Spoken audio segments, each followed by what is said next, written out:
السلام عليكم ورحمة الله وبركاته.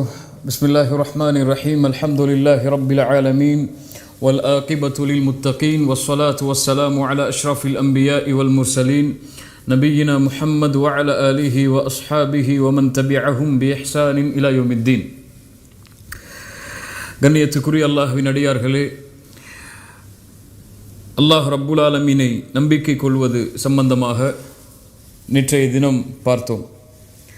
அக்கீதாவுடைய விஷயங்கள், கொள்கையுடைய விஷயங்கள் அடிக்கடி சமூகத்திடத்திலே பேசப்பட்டு கொண்டே இருக்க வேண்டும். அல்லாஹுடைய தூதர் ஸல்லல்லாஹு அலைஹி வஸல்லம் அவர்களுடைய பெரும்பான்மையான அழைப்பு பணி அக்கீதா சம்பந்தப்பட்டது தான், கொள்கை சம்பந்தப்பட்டது தான்.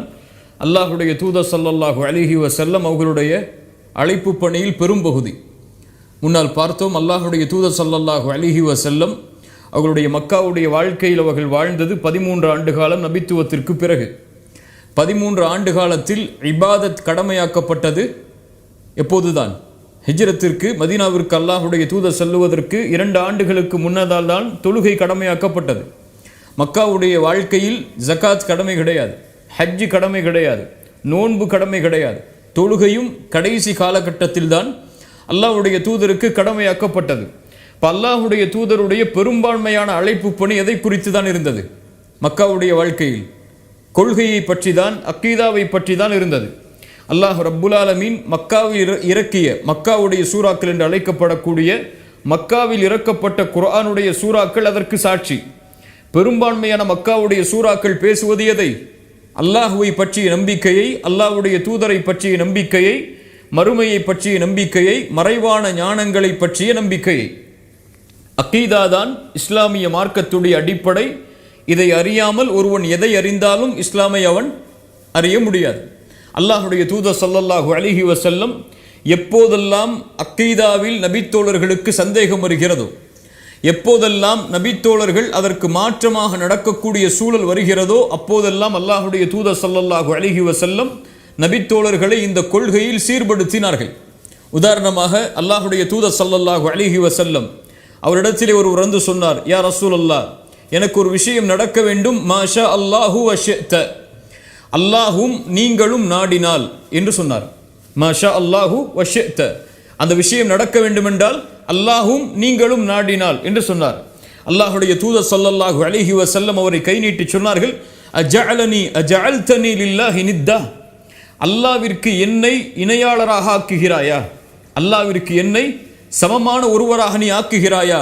குல் மாஷா அல்லாஹு வஹ்தஹ், நீ சொல் அல்லாஹ் ஒருவன் நாடினால் மட்டும் இது நடக்கும் என்று சொல் என்று அல்லாஹுடைய தூதர் முஹம்மது ரசூலுல்லாஹ் ஸல்லல்லாஹு அலைஹி வஸல்லம் அவர்களுக்கு எதை சீர்படுத்தினார்கள்?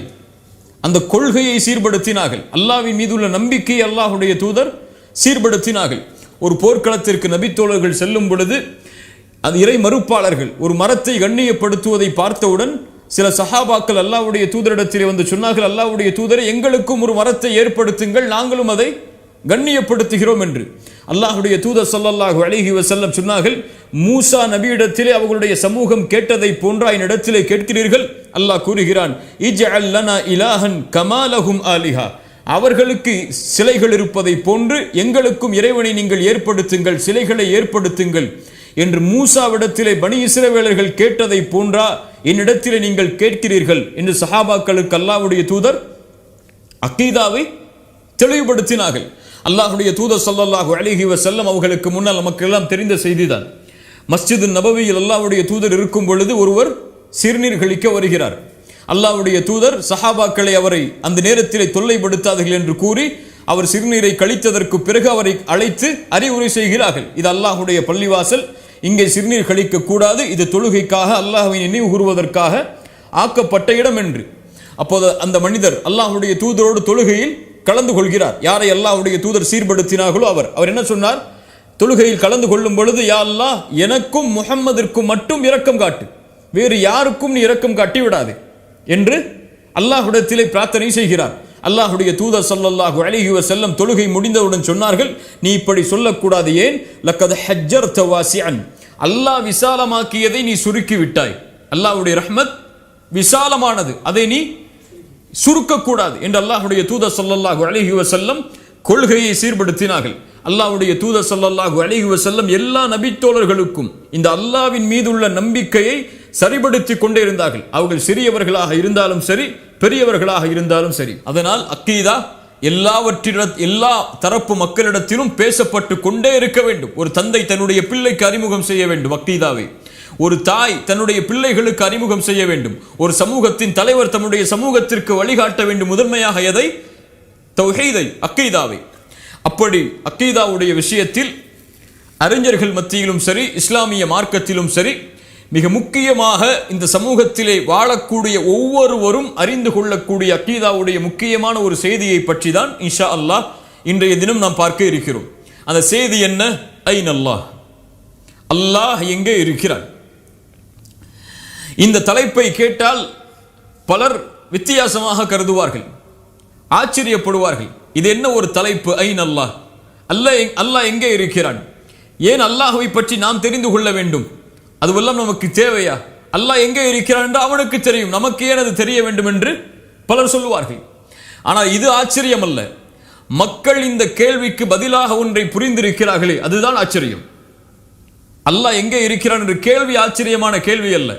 இந்த கேள்வி யார் கேட்டார்கள் என்று பின்னால் சொல்கிறேன். ஆனால் மக்கள் அல்லாஹ் எங்கே இருக்கிறான் என்பதற்கு பதிலாக ஒன்றை கற்பனை செய்திருக்கிறார்களே, அதுதான் ஆச்சரியம். அது ஆச்சரியம் மட்டுமல்ல, விபரீதம். அப்படிப்பட்ட இடத்தில் தான் எம்முடைய சமூகம் இருக்கிறது. இந்த கேள்வியை யார் கேட்டது தெரியுமா? ஐன் அல்லாஹ், அல்லாஹ் எங்கே இருக்கிறான் என்று எம்முடைய தூதர் முஹம்மது ரசூலுல்லாஹ் ஸல்லல்லாஹு அலைஹி வஸல்லம், அல்லாஹ்வுடைய தூதர் இந்த கேள்வியை ஈமானுடைய அளவீடாக நபித்தோழர்களிடத்திலே கேட்டார்கள். அல்லாஹ் எங்கே இருக்கிறான்? ஏன் அல்லாஹ்வுடைய தூதர் கேட்டார்கள்? இந்த விஷயத்திலே இந்த சமூகம் தெளிவு பெற வேண்டும் என்பதற்காகத்தான். இப்போ இன்னைக்கு நம்ம பார்க்கக்கூடிய இந்த முக்கியமான விஷயம் ஐன் அல்லாஹ், அல்லாஹ் எங்கே இருக்கிறான். அக்கீதாவுடைய விஷயத்தை எதிலிருந்து அறிந்து கொள்வோம்? அக்கீதாவுடைய விஷயத்தை எதிலிருந்து அறிந்து கொள்வோம் என்று பார்த்தோம். குர்ஆனில் இருந்து, சுன்னாவில் இருந்து, அவ்வளவுதான். அதை சஹாபாக்கள் எப்படி புரிந்தார்கள் என்ற மூன்றிலிருந்தும் தான் அறிந்து கொள்வோம். குர்ஆன் என்ன சொல்லுகிறது, அல்லாஹ்வுடைய தூதருடைய ஹதீஸ் என்ன சொல்லுகிறது, அதை நபித்தோழர்கள் எப்படி புரிந்தார்கள், இந்த மூன்றும் தான் அக்கீதாவை எடுப்பதற்குரிய ஆதாரமாக நாம் பார்த்தோம். அல்லாஹ் ரப்புல் ஆலமீன் குர்ஆனில் அவனை பற்றி என்ன சொல்கிறான், அல்லாஹ் எங்கே இருக்கிறான் என்று குர்ஆன் என்ன சொல்லுகிறது? அல்லாஹ் ரப்புல் ஆலமீன் குர்ஆனில் 7 வசனங்களில் சொல்கிறான். இது முக்கியம் இல்லாத விஷயமாக இருந்தால் அல்லாஹ் இதை பற்றி பேசுவானா? அல்லாஹுவை பற்றி நாம் அறிந்து கொள்ள வேண்டும் என்பதற்காகத்தான் குர்ஆனில் பல இடங்களில் அல்லாஹ் இதை கூறிக்கொண்டே வருகிறான்.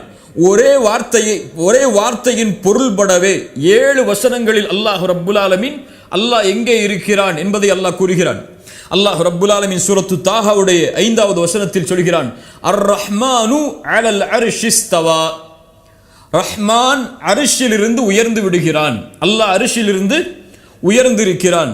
அல்லாஹ் ரப்புல் ஆலமீன் சூரத்துல் அராஃபுடைய 54வது வசனத்தில் சொல்கிறான், சும்ம இஸ்தவா அலல் அர்ஷ்.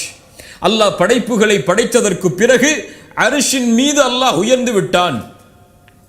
இஸ்தவா என்றால் என்ன அர்த்தம்? உயர்தல். இர்தஃபஅ. இந்த அர்த்தத்தை சொன்னது யார்? இப்னு அப்பாஸ் ரலியல்லாஹு அன்ஹு. யார் அல்லாஹ்வுடைய தூதரிடமிருந்து குர்ஆனை படித்தார்களோ, குர்ஆனுக்கு யாருக்கு குர்ஆனுடைய இல்மு கிடைக்க வேண்டும் என்று அல்லாஹ்வுடைய தூதர் பிரார்த்தனை செய்தார்களோ, அந்த இப்னு அப்பாஸ் சொன்னார்கள், இஸ்தவா என்றால் இர்தஃபஅ, உயர்தல். அப்ப சும்ம இஸ்தவா என்றால் அதற்கு பிறகு அல்லாஹ் உயர்ந்து விட்டான். அலல் அர்ஷ், அரிஷிலிருந்து அல்லாஹ் ரப்புல் ஆலமீன் உயர்ந்து விட்டான் என்று அல்லாஹ் ரப்புல் ஆலமீன் தான் அரிஷிலிருந்து உயர்ந்து விட்டதை அல்லாஹ் ரப்புல் ஆலமீன் கூறுகிறார். இன்னும் பல வசனங்களில் அல்லாஹ் ரப்புல் ஆலமீன் தான் எங்கே இருப்பதாக சொல்கிறான் தெரியுமா? சூரத்து நஹலுடைய 50வது வசனம், சூரா நஹல் 50வது வசனம், அல்லாஹ் கூறுகிறான் மலக்குகளை பற்றி, யகாஃபூன ரப்பஹும் மின் ஃபௌகிஹிம். தங்களுக்கு மேலே இருக்கக்கூடிய ரப்பை அவர்கள் பயப்படுவார்கள். மலக்குகள் எங்கே இருக்கிறார்கள்? வானத்தில். அல்லாஹ் ரப்புல் ஆலமீன் என்ன சொல்கிறான்? தங்களுக்கு மேலே இருக்கக்கூடிய ரப்பை அவர்கள் பயப்படுவார்கள். அவர்களுக்கு மேலே அல்லாஹ் இருக்கிறான். அல்லாஹ் ரப்புல் ஆலமீன் சூரத்துல் ஹிஜ்ருடைய 9வது வசனத்தில் சொல்கிறான், இன்னா நஹ்னு நஸ்ஸல்னா ذிக்ர். நாம் தான் இந்த திக்ரை, இந்த குர்ஆனை இறக்கி இருக்கிறோம். எங்கே இருந்து அல்லாஹ் இறக்கி இருக்கிறான்? வானத்தில் இருந்து. இன்னா அன்ஸல்னாஹு, நாம் இறக்கி இருக்கிறோம். இப்ப எதை சொல்கிறது இறக்குதல் என்பது? அல்லாஹ் மேலே இருக்கிறான் என்பதை சொல்லுகிறது. அல்லாஹ் ரப்புல் ஆலமீன் சூரத்துல் முல்குடைய 16வது 17வது வசனத்தில் அல்லாஹ் சொல்கிறான், தபாரக்கல்லதி பியதிஹில் முல்க். இந்த சூராவுடைய வசனத்தில் அமின்தும் மன் ஃபிஸ் ஸமா, அமின்தும் மன் ஃபிஸ் ஸமா, அவனை பற்றி, வானத்தில் இருக்கக்கூடியவனை பற்றி நீங்கள் அச்சமற்று இருக்கிறீர்களா? மன் ஃபிஸ் ஸமா, வானத்தில் இருக்கக்கூடியவனை பற்றி. வானத்தில் இருக்கிறான், வானத்தில் இருக்கக்கூடியவன் என்றால் வானத்தில் இருப்பவனா? ஃபி என்றால் என்ன அர்த்தம் அரபியிலே? உள்ளே என்ற அர்த்தம். ஆனால் இங்கே உள்ளே என்ற அர்த்தம் வைக்க முடியுமா? அல்லாஹ் ரப்புல் ஆலமீன் குர்ஆனிலே சொல்கிறான், ஃபஸீரு ஃபில் அர்தி, இந்த பூமியிலே நீங்கள் பறந்து திரியுங்கள். என்ன அர்த்தம்? பூமிக்குள்ள போங்கன்னு அர்த்தம். ஃபில் அர்தினா பூமியின் மேலே, பூமிக்கு மேலே நீங்கள் அலைந்து திரியுங்கள், பாவிகளுடைய தண்டனையை பற்றி நீங்கள் பார்ப்பதற்காக என்று அல்லாஹ் சொல்கிறான். இப்போ அல்லாஹ் ரப்புல் ஆலமீன் அமின்தும் மன் ஃபிஸ் ஸமா என்றால் வானத்தின் மேலே இருக்கக்கூடிய இறைவனை பற்றி நீங்கள் அச்சமற்று இருக்கிறீர்களா என்று அல்லாஹ் கேட்கிறான். அல்லாஹ் ரப்புல் ஆலமீன் மூசா அலைஹிஸ்ஸலாம் அவர்களுடைய காலத்தில் வாழ்ந்த மிக கொடிய அரசனாகிய ஃபிரௌனை பற்றி சொல்லும் பொழுது அல்லாஹ் சொல்கிறான், வகால ஃபிரௌன், ஃபிரௌன் தன்னுடைய அரசவையில் இருந்த ஹாமானை பார்த்து சொன்னார், யா ஹாமான், எனக்கு ஒரு உயர்வான ஒரு கோபுரத்தை அமை, நான் வானத்துடைய வாசல்களை தொட வேண்டும், வானத்துடைய வாசல்களை தொட்டு மூசாவுடைய இறைவனை நான் பார்த்து வர வேண்டும். என்ன சொன்னான்? வானத்திற்கு சென்று மூசாவுடைய இறைவனை நான் பார்த்து வர வேண்டும், எனக்கு தெரியும் மூசா பொய் சொல்கிறார் என்று. மூசா அலைஹிஸ்ஸலாம் என்னதான் சொன்னார்கள் அல்லாஹ்வை பற்றி? அவன் எங்கே இருக்கிறான் என்று? வானத்தில் இருக்கிறான். அதனால தான் ஃபிரௌன் புரிந்திருந்தான் மூசாவுடைய இறைவன் வானத்திலே இருக்கிறான். அல்லாஹ் ரப்புல் ஆலமீன் சூரா அன்-நிசாவுடைய 157வது வசனத்தில் அல்லாஹ் என்ன சொல்கிறான்? ஈசாவை அவர்கள் ஒருபோதும் கொலை செய்யவில்லை, ஈசாவை அவர்கள் ஒருபோதும் கொலை செய்யவில்லை. பல் ரஃபஅஹுல்லாஹு இலைஹி, ஆனால் அல்லாஹ் தன்னிடத்திலே உயர்த்தி கொண்டான், அல்லாஹ் தன்னிடத்திலே உயர்த்தி கொண்டான். இப்படி குர்ஆனுடைய பல வசனங்கள் அல்லாஹ் ரப்புல் ஆலமீன் வானத்தின் மேல் இருப்பதாகவும் அரிசிலிருந்து உயர்ந்திருப்பதாகவும் சொல்லுகிறது. ஆனால் இன்றைய முஸ்லிம்கள் பலரிடத்திலே கேட்டால் என்ன சொல்லுவார்கள்? இறைவன் தூணிலும் இருக்கிறான், துரும்பிலும் இருக்கிறான், எல்லா இடங்களிலும் இருக்கிறான். இது யாருடைய கொள்கை? இந்த பூமியில் இறைவனை மறுத்து வாழக்கூடிய காஃபிர்களுடைய கொள்கையை தங்களுடைய கொள்கையாக ஏற்று வாழ்கிறார்கள். ஒரு முஸ்லிமை பொறுத்தவரை இறைவன் எல்லா இடத்திலும் என்று இருக்கிறான் என்று நம்பிக்கை கொண்டால் எதிலிருந்தெல்லாம் விதிவிலக்கு கொடுக்க வேண்டும்? இந்த பூமியின் அசுத்தமான இடங்களில் இருந்தெல்லாம் விதிவிலக்கு கொடுக்க வேண்டும். இப்ப எத்தனை விதிவிலக்கை கொடுப்பான் ஒரு முஸ்லிம்? அல்லாஹ் தூய்மையானவன். அல்லாஹ் ரப்புல் ஆலமீனை இப்படி நம்பிக்கை கொள்வது தவறான நம்பிக்கை. அல்லாஹுவை ஒரு முஸ்லிம் நம்பிக்கை கொள்வான், அவன் வானத்தின் மேல் இருக்கிறான், அரிசில் இருந்து அல்லாஹ் உயர்ந்திருக்கிறான். அல்லாஹுடைய தூதர் ஸல்லல்லாஹு அலைஹி வஸல்லம் அவர்களுடைய செய்திகளை பாருங்கள். சுன்னா என்றால் என்ன? அல்லாஹ்வுடைய தூதருடைய வழிமுறை என்றால் என்ன? அல்லாஹ்வுடைய தூதருடைய சொல், அல்லாஹ்வுடைய தூதருடைய செயல், அல்லாஹ்வுடைய தூதருடைய அங்கீகாரம், இந்த மூன்றும் தான் என்ன? சுன்னா. அல்லாஹ்வுடைய தூதருடைய இந்த மூன்றிலும் அல்லாஹ்வுடைய தூதர் இதை தங்களுடைய நபித்தோழர்களுக்கு உணர்த்தி இருக்கிறார்கள். இமாம் தாரமி ரஹிமஹுல்லாஹ் தங்களுடைய சுன்னு தாரமியில் ஜரீர் இப்னு அப்துல்லாஹ் ரலியல்லாஹு அன்ஹு அவர்கள் மூலமாக அறிவிக்கிறார்கள், அல்லாஹ்வுடைய தூதர் ஸல்லல்லாஹு அலைஹி வஸல்லம் கூறினார்கள், மன் லம் யர்ஹம் மன் ஃபில் அர்தி லம் யர்ஹமுஹு மன் ஃபிஸ் ஸமா. இந்த பூமியில் உள்ளவருக்கு யார் இரக்கம் காட்டவில்லையோ அவர்களுக்கு வானத்தில் உள்ளவன் இரக்கம் காட்ட மாட்டான். யாருக்கு சொல்லப்பட்டது?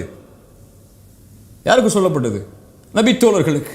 இப்ப நபித்தோழர்கள் கேட்டார்கள், அல்லாஹ்வுடைய தூதரே, அல்லாஹ் எல்லா இடத்திலும் இருப்பது தானே நம்முடைய நம்பிக்கை, வானத்தில் அல்லாஹ் இருக்கிறான் என்று சொல்கிறீர்கள் என்று கேட்டார்களா? ஏன் கேட்கல? இப்ப நபித்தோழர்கள் எப்படி நம்பிக்கை கொண்டார்கள்? அல்லாஹ் வானத்தில் தான் இருக்கிறான். முஸ்லிம் ரஹிமஹுல்லாஹ் அவர்கள் பதிவு செய்கிறார்கள், அபூ ஹுரைரா ரலியல்லாஹு அன்ஹு அவர்கள் மூலமாக அல்லாஹ்வுடைய தூதர் ஸல்லல்லாஹு அலைஹி வஸல்லம் சொன்னார்கள், எந்த ஒரு மனிதன் தன்னுடைய மனைவியை தன்னோடு இருப்பதற்கு அழைக்கிறான், அப்போது அந்த பெண் மறுக்கிறாள் என்றால், காரணம் இல்லாமல் மறுக்கிறாள் என்றால், வானத்தில் உள்ள இறைவன் அந்த பெண்ணின் மீது கோபத்திலே இருக்கிறான். எதுவரை? இந்த கணவன் அந்த பெண்ணை பொருந்திக் கொள்ளும் வரை. இந்த கணவன் அந்த பெண்ணை பொருந்திக் கொள்ளும் வரை தன்னுடைய படுக்கைக்காக அழைத்த அந்த பெண் வரவில்லை என்றால் வானத்தில் உள்ள இறைவன் கோபத்திலே இருக்கிறான் என்று அல்லாஹ்வுடைய தூதர் ஸல்லல்லாஹு அலைஹி வஸல்லம் அவர்கள் சொன்னார்கள். முஸ்லிம் ரஹிமஹுல்லாஹ் பதிவு செய்கிறார்கள். முஆவியா இப்னுல் ஹக்கம் ரலியல்லாஹு அன்ஹு அவர்கள் கூறுவதாக, முஆவியா ரலியல்லாஹு அன்ஹு அல்லாஹ்வுடைய தூதர் ஸல்லல்லாஹு அலைஹி வஸல்லம் இடத்திலே வருகிறார்கள். யா ரசூலல்லாஹ், என்னிடத்திலே வேலை பார்க்கக்கூடிய ஒரு வேலையாள் பெண் இருக்கிறாள், அடிமை பெண் என்னிடத்திலே இருக்கிறாள். அவள்தான் ஆடுகளை மேய்க்கக்கூடிய பொறுப்பை அந்த பெண்ணிடத்தில் தான் கொடுத்திருந்தேன். ஆனால் ஒரு ஆட்டை ஒரு ஓநாய் தின்றுவிட்டது. அந்த பெண்ணிடத்திலே கேட்டபொழுது இந்த காரணத்தை கூறினாள். அதனால் கோபத்தில் அந்த பெண்ணை நான் அடித்து விட்டேன். என்னுடைய மனது இப்போது அதற்கு வருத்தப்படுகிறது. அந்த பெண்ணுக்கு நான் எதையாவது செய்ய வேண்டும் அதற்கு பகரமாக என்று நினைக்கிறேன். அந்த பெண்ணை நான் விடுதலை செய்யவா? ரசூலுல்லாஹி ஸல்லல்லாஹு அலைஹி வஸல்லம் சொன்னார்கள், அந்த பெண்ணை விடுதலை செய்வதற்கு முன்னால் என்னிடத்திலே அந்த பெண்ணை அழைத்து வா. ரசூலுல்லாஹி ஸல்லல்லாஹு அலைஹி வஸல்லம் இடத்திலே அந்த பெண் அழைத்து வரப்படுகிறார்கள். அல்லாஹ்வுடைய தூதர் ஸல்லல்லாஹு அலைஹி வஸல்லம் அந்த பெண்ணிடத்திலே முதல் கேள்வியாக கேட்டார்கள், ஐனல்லாஹ், அல்லாஹ் எங்கே இருக்கிறான்? இப்போ இந்த கேள்வி கேட்பது தவறென்றால் யார் கேட்டு இருக்க மாட்டார்கள்? ரசூலுல்லாஹ் கேட்டு இருக்க மாட்டார்கள். இப்போ ரசூலுல்லாஹி ஸல்லல்லாஹு அலைஹி வஸல்லம் கேட்கிறார்கள், ஐனல்லாஹ். இப்போ இன்று முஸ்லிம்கள் பலர் புரிந்திருப்பதை போல எல்லா இடத்திலும் அல்லாஹ் இருக்கிறான் என்று சொன்னார்கள். அந்த பெண் என்ன சொன்னார்கள்? காலத் ஃபிஸ் ஸமா, அல்லாஹ் வானத்தில் இருக்கிறான். ரசூலுல்லாஹ் இந்த கொள்கை தவறென்றால் விட்டிருப்பார்கள்? அந்த பெண்ணை தடுக்காமல் விட்டிருப்பார்களா? அடுத்து கேட்டார்கள், மன் அன, நான் யார்? காலத் அன்த ரசூலுல்லாஹ், நீங்கள் அல்லாஹ்வுடைய ரசூல். அல்லாஹ்வுடைய தூதர் ஸல்லல்லாஹு அலைஹி வஸல்லம் சொன்னார்கள், முஆவியா இப்னுல் ஹக்கம் ரலியல்லாஹு அன்ஹு இடத்திலே, இந்த பெண்ணை நீங்கள் விடுதலை செய்யுங்கள். ஏன்? ஃபஇன்னஹா முஃமினா, இந்த பெண் முஃமினான பெண். ஒரு பெண்ணை முஃமினான பெண் என்று ஏற்றுக்கொள்வதற்கு அல்லாஹ்வுடைய தூதர் கேட்டுக்கொண்ட கேள்வி என்ன? ஐனல்லாஹ். அல்லாஹ் எங்கே இருக்கிறான் என்று அறிவது ஈமான். அது ஒரு சாதாரண கேள்வி அல்ல, அது ஒரு சாதாரண விஷயம் அல்ல. அல்லாஹ் எங்கே இருக்கிறான், நான் யார் என்று அல்லாஹ்வுடைய தூதர் அல்லாஹ்வையும் தன்னையும் இந்த ஈமானில் இணைத்தார்கள். அல்லாஹ்வுடைய தூதர் ஸல்லல்லாஹு அலைஹி வஸல்லம் இடத்திலே அந்த பெண் பதில் சொன்னார்கள், ஃபிஸ் ஸமா, வானத்தில் இருக்கிறான். இப்ப இதுதான் நம்முடைய அக்கீதா, இதுதான் நம்முடைய கொள்கை. ரசூலுல்லாஹி ஸல்லல்லாஹு அலைஹி வஸல்லம் தங்களுடைய இறுதி பேருரை நடக்கிறது. அல்லாஹ்வுடைய தூதருடைய கடைசி ஹஜ்ஜுடைய பேருரை. பெரும்பான்மையான நபித்தோழர்கள் ஒன்று கூடி இருக்கிறார்கள். ஒரு முஸ்லிம் சமூகம் முழுவதும் அங்கே ஒன்று கூடி இருக்கிறது.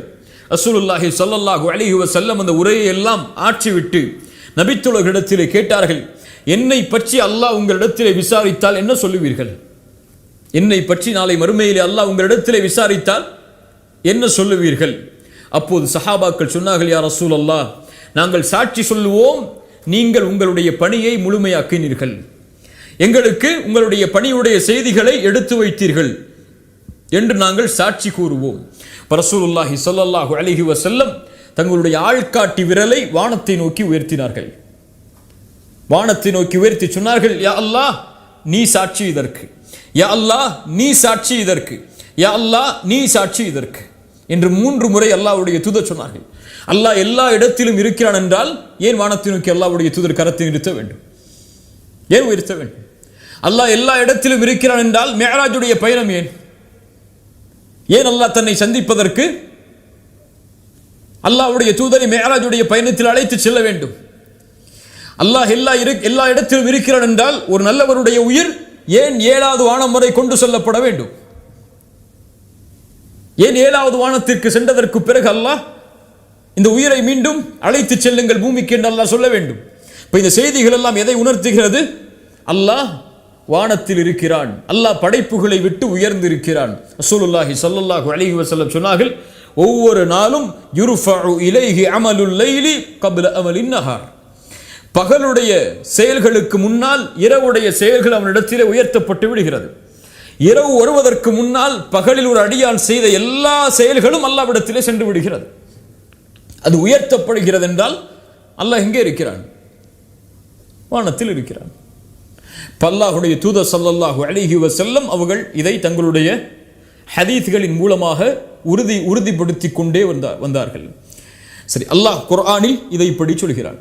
ரசூலுல்லாஹி ஸல்லல்லாஹு அலைஹி வஸல்லம் அவர்களுடைய ஹதீஸில் எமக்கு தெளிவுபடுத்துகிறார்கள். அவர்களோடு வாழ்ந்த நபித்தோழர்கள் இதை எப்படி நம்பிக்கை கொண்டார்கள்?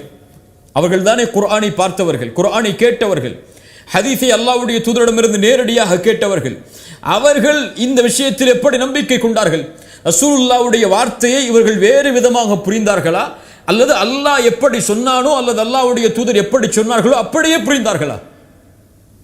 அல்லாஹ்வுடைய தூதர் ஸல்லல்லாஹு அலைஹி வஸல்லம் அவர்களுடைய மரணத்தின் பொழுது தாரீகுல் கபீர் என்ற ஒரு புத்தகம் இமாம் புகாரி ரஹிமஹுல்லா அவர்களால் எழுதப்பட்டது. அந்த புத்தகத்தில் இமாம் புகாரி ரஹிமஹுல்லா ரசூலுல்லாஹி ஸல்லல்லாஹு அலைஹி வஸல்லம் அவர்களுடைய மரண செய்தியை பதிவு செய்கிறார்கள். அல்லாஹ்வுடைய தூதர் ஸல்லல்லாஹு அலைஹி வஸல்லம் மரணமாகி விட்டார்கள் என்று சொன்னவுடன் நபித்தோழர்கள் சம்பிக்கிறார்கள். அபூபக்கர் சித்திக் ரலியல்லாஹு அன்ஹு அல்லாஹ்வுடைய தூதருடைய ஜனாசாவை பார்ப்பதற்காக வருகிறார்கள். ஜனாசாவை பார்ப்பதற்காக வந்து அல்லாஹ்வுடைய தூதரை பார்த்து நெத்தியிலே முத்தமிட்டு நபித்தோழர்களிடத்திலே வருகிறார்கள். ஒரு உரை ஆற்றுகிறார்கள். அந்த உரையில் என்ன சொன்னார்கள்?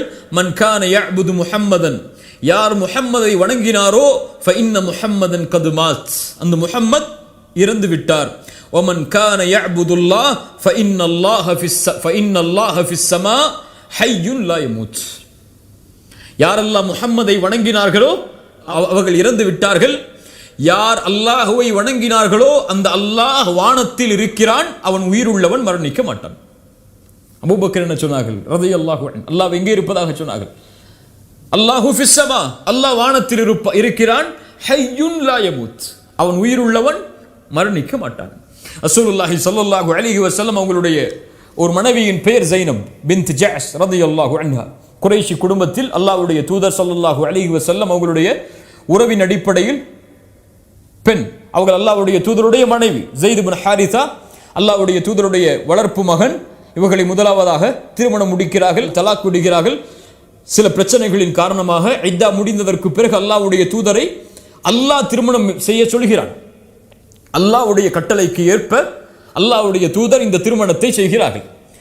இந்த மனைவி, இந்த அல்லாஹ்வுடைய தூதருடைய இந்த மனைவியும் மற்ற மனைவிமார்களும் பேசிக் கொண்டிருக்கும் பொழுது, மற்ற மனைவிமார்கள் இவர்களை கிண்டல் செய்யும் பொழுதெல்லாம் ஸைனப் பின்த் ஜஅஷ் ரலியல்லாஹு அன்ஹா அவர்கள் சொல்லுவார்கள், உங்களை திருமணம் முடித்து கொடுத்தவர்கள் எல்லாம் அல்லாஹ்வுடைய தூதருக்கு உங்களுடைய குடும்பத்தார்கள். உங்களை திருமணம் முடித்து கொடுத்தவர்கள் எல்லாம் யார்? உங்களுடைய குடும்பத்தார்கள். ஆனால் எனக்கு அல்லாஹ்வுடைய தூதரை திருமணம் முடித்து கொடுத்தவன் யார்? வஸவ்வஜனி அல்லாஹு தஆலா மின் ஃபௌகி சப்இ ஸமாவாத், 7 வானங்களின் மீதுள்ள அந்த ரப்பு தான், அந்த இறைவன் தான் எனக்கு தூதரை திருமணம் முடித்து கொடுத்தான்.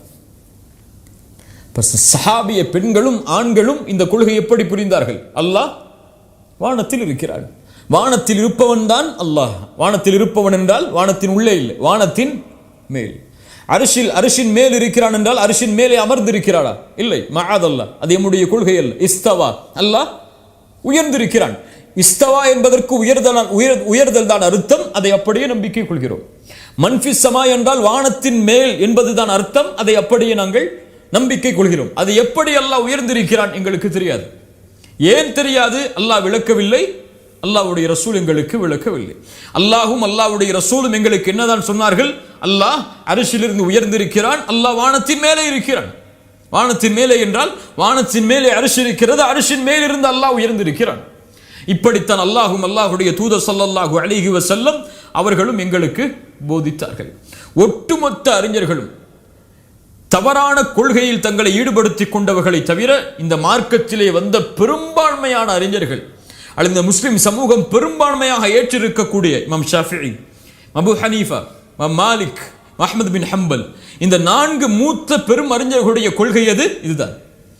அபூ ஹனீஃபா ரஹிமஹுல்லாஹ் அவர்கள் சொன்னார்கள், அல்லாஹ் எங்கே இருக்கிறான் என்று எனக்கு தெரியாது, அல்லாஹ் எங்கே இருக்கிறான் என்று எனக்கு தெரியாது, பூமியிலா வானத்திலா அல்லது அரிசிலிருந்து உயர்ந்திருக்கிறானா என்றெல்லாம் எனக்கு தெரியாது என்று எவன் ஒருவன் சொல்லுவானோ அவன் இஸ்லாமிய மார்க்கத்தை விட்டு வெளியேறி விடுகிறான். என்ன சொல்ல வருகிறார்கள்? அல்லாஹ் அரிசிலிருந்து உயர்ந்திருக்கிறான் என்றால் அதுதான் நம்முடைய கொள்கை. அதை பற்றி சிந்திக்க கூடாது. எப்படி அது வானத்தில் இல்லை, பூமியில் இருக்கிறான், உலகம் முழுவதிலும் இருக்கிறான், எல்லா இடங்களிலும் இருக்கிறான் என்று ஒருவன் நம்பிக்கை கொண்டால் அது அல்லாஹ்வுடைய கொள்கைக்கு, அல்லாஹ் தன்னை பற்றி சொல்லிய கொள்கைக்கு மாற்றமான கொள்கை. அதில் இருப்பவன் இஸ்லாமிலிருந்து வெளியேறுகிறான். அறியாமல் பலர் இருந்தால் அவர்கள் இஸ்லாமிலிருந்து வெளியேற மாட்டார்கள்.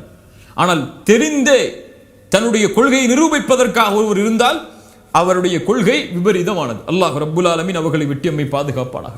இப்போ இந்த வசனங்களும் இந்த ஹதீஸ்களும் எம்முடைய நபித்தோழர்களுடைய புரிதலும் எம்முடைய அறிஞர்களுடைய இந்த செயல்பாடுகள் எல்லாம் எதை சொல்லுகிறது?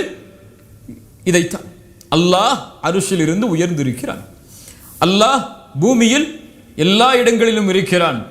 எல்லா இடங்களிலும் அல்லாஹ் சூழ்ந்திருக்கிறான். தூணிலும் இருக்கிறான், துரும்பிலும் இருக்கிறான். எல்லா இடமும் அல்லாஹ்வால் இருக்கிறது என்று சொல்வதெல்லாம் ஒரு முஸ்லிமுடைய கொள்கை அல்ல. சரியான அக்கீதாவை பின்பற்றக்கூடியவருடைய கொள்கை அல்ல. முஅ்தஸிலாக்கள், அஷ்அரியாக்கள் இவர்கள் எல்லாம் அல்லாஹ்வை இப்படித்தான் பார்த்தார்கள். அல்லாஹ் எல்லா இடத்திலும் இருக்கிறான், அரிசின் மேலே அல்லாஹ் உயர்ந்திருக்கிறான் என்பதற்கெல்லாம் விளக்கம் கொடுக்க ஆரம்பித்தார்கள். அல்லாஹ் வானத்தின் மேலே இருக்கிறான் என்பதற்கெல்லாம் விளக்கம் கொடுக்க ஆரம்பித்தார்கள். நாம் என்ன சொல்கிறோம்? விளக்கம் கொடுக்க கூடாது. அல்லாஹ்வை பற்றிய ஒரு சிஃபத் வந்தால், அல்லாஹ்வை பற்றிய ஒரு பெயர் வந்தால், பண்பு வந்தால், நாம் கொண்டிருக்கக்கூடிய கொள்கை என்ன? அதை அப்படியே ஏற்றுக்கொள்வோம். அதற்கு விளக்கம் சொல்லாமல், அதை மறுக்காமல், அதை ஒன்றோடு ஒப்பிடாமல், அதற்கு ஒன்றோடு ஒன்றை பொருத்தி பார்க்காமல். ஏன்? லைஸ கமித்லிஹி ஷை, அவனை போன்று எதுவும் கிடையாது. வலம் யகுல் லஹு குஃபுவன் அஹத், அவனுக்கு நிகரானவன் யாரும் இல்லை. ஃபலா தத்ரிபு லில்லாஹில் அம்சால், அல்லாஹ்விற்கு எந்த உதாரணத்தையும் சொல்லக்கூடாது. அதனால் அதை அப்படியே நாங்கள் ஏற்றுக்கொள்வோம். ஆனால் இன்னல்லாஹ மஅனா, அல்லாஹ் எம்மோடு இருக்கிறான் என்று ரசூலுல்லாஹ் சொன்னார்களே, அதை எப்படி புரிந்து கொள்வது? அப்படி என்றால் லா தஹ்சன் இன்னல்லாஹ மஅனா, கவலைப்படாதே அபூபக்கரே, அல்லாஹ் எம்மோடு இருக்கிறான். அல்லாஹ் எம்மோடு இருக்கிறான் என்பதை எப்படி புரிந்து கொள்வது? இதே வசனங்கள் தானே அபூபக்கருக்கும் சொல்லப்பட்டது ரலியல்லாஹு அன்ஹு. அவர்கள் அல்லாஹ்வுடைய தூதரை, அல்லாஹ் வானத்தில் இருக்கிறான் என்று சொல்கிறீர்கள் ஒரு முறை, அல்லாஹ் அர்ஷின் மேலே உயர்ந்திருக்கிறான் என்று சொல்கிறீர்கள் ஒரு முறை, இப்போது அல்லாஹ் எம்மோடு இருக்கிறான் என்று சொல்கிறீர்களே என்று கேட்டார்களா? எப்படி புரிந்தார்கள் அவர்கள்? அல்லாஹ் எம்மோடு இருக்கிறான் என்றால் அவன் எம்மை, நாம் பேசக்கூடிய வார்த்தைகளை செவியேற்பதன் மூலமாகவும், எம்மை கண்காணிப்பதன் மூலமாகவும், அவனுடைய ஆற்றலின் மூலமாகவும் அல்லாஹ் எம்மோடு இருக்கிறான். அல்லாஹ் எம்மோடு தான் இருக்கிறான். எம்மோடு இருக்கிறான் அல்லாஹ் இங்கே இருக்கிறான் அர்த்தமா? கிடையாது.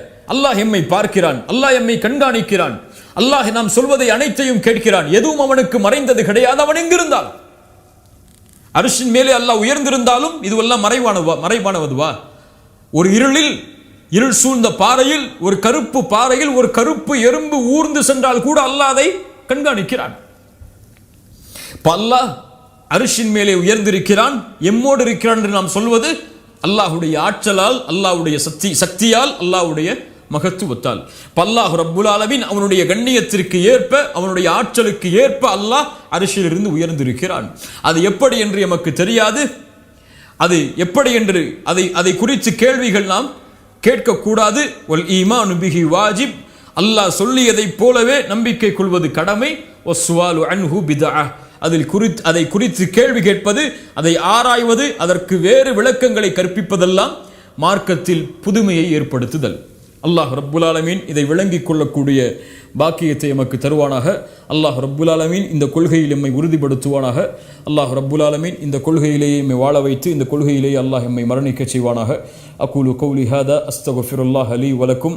அஸ்ஸலாமு அலைக்கும் வரஹ்மத்துல்லாஹி வபரகாத்துஹு.